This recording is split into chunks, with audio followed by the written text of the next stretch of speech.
The art of meditation is a way of getting into touch with reality.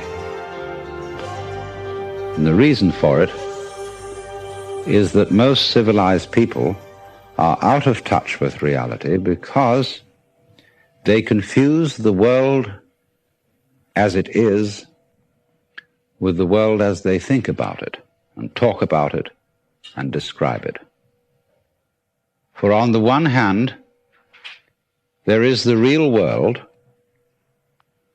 and on the other, a whole system of symbols about that world which we have in our minds. These are very, very useful symbols. All civilization depends on them.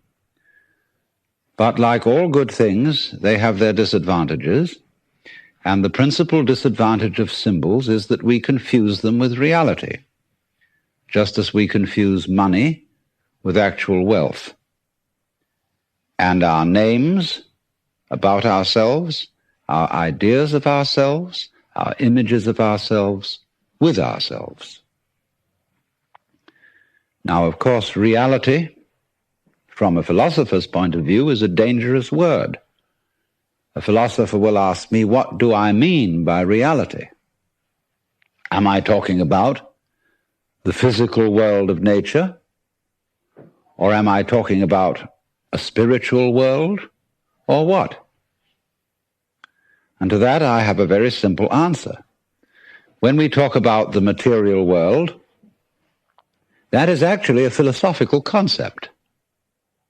So in the same way, if I say that reality is spiritual, that's also a philosophical concept.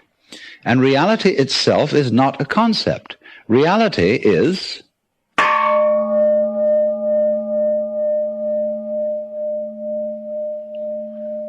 and we won't give it a name. Now, it's amazing what doesn't exist in the real world.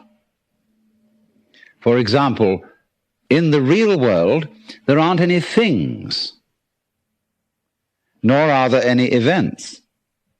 That doesn't mean to say that the real world is a perfectly featureless blank. It means that it is a marvelous system of wiggles in which we descry things and events in the same way as we would project images on a Rorschach blot or pick out particular groups of stars in the sky and call them constellations as if they were separate groups of stars. Well, they're groups of stars in the mind's eye, in our system of concepts. They are not out there as constellations already grouped in the sky. So in the same way, the difference between myself and all the rest of the universe is nothing more than an idea. It is not a real difference. And meditation is the way in which we come to feel our basic inseparability from the whole universe. And what that requires is that we shut up. That is to say, that we become interiorly silent and cease from the interminable chatter that goes on inside our skulls. Because, you see, most of us think compulsively all the time. That is to say, we talk to ourselves. I remember when I was a boy, we had a common saying, talking to yourself is the first sign of madness. Now, obviously, if I talk all the time, I don't hear what anyone else has to say. And so in exactly the same way, if I think all the time, that is to say, if I talk to myself all the time, I don't have anything to think about except thoughts. And therefore I'm living entirely in the world of symbols, and I'm never in relationship with reality. All right, now that's the first basic reason for meditation. But there is another sense, and this is going to be a little bit more difficult to understand, why we could say that meditation doesn't have a reason, or doesn't have a purpose. And in this respect, it's unlike almost all other things that we do, except perhaps making music and dancing. Because when we make music, we don't do it in order to reach a certain point, such as the end of the composition. If that were the purpose of music, to get to the end of the piece, then obviously the fastest players would be the best.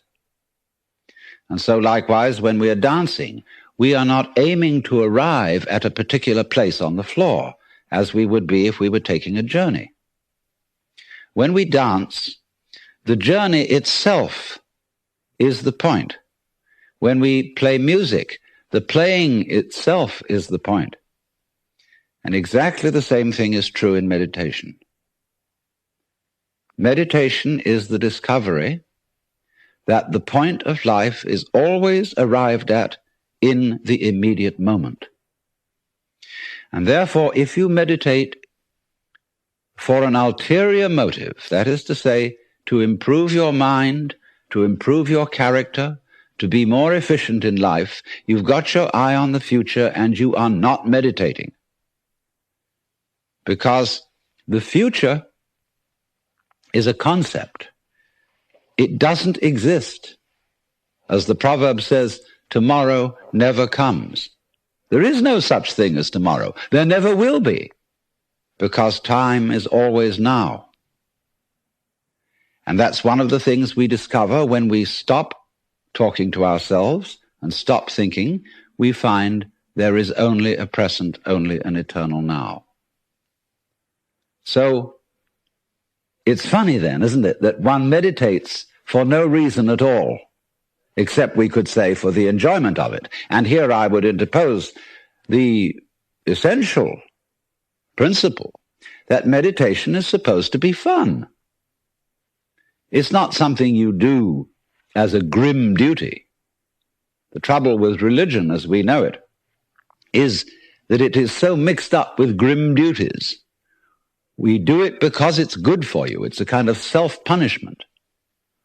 Well, meditation, when correctly done, has nothing to do with all that. It's a kind of digging the present.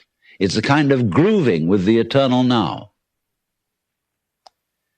And brings us into a state of peace where we can understand that the point of life, the place where it's at, is simply here and now.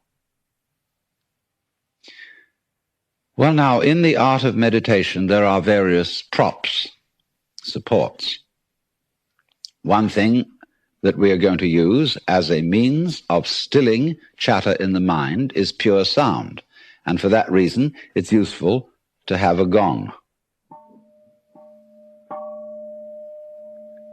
This is a Japanese Buddhist gong made of bronze and shaped like a bowl. If you don't have one of these, you can get the rounded end of an oxygen tank. Have a machinist saw it off roughly into the shape of a bowl and use that. Or you can use your own voice, chanting. Another prop in meditation is the use of incense.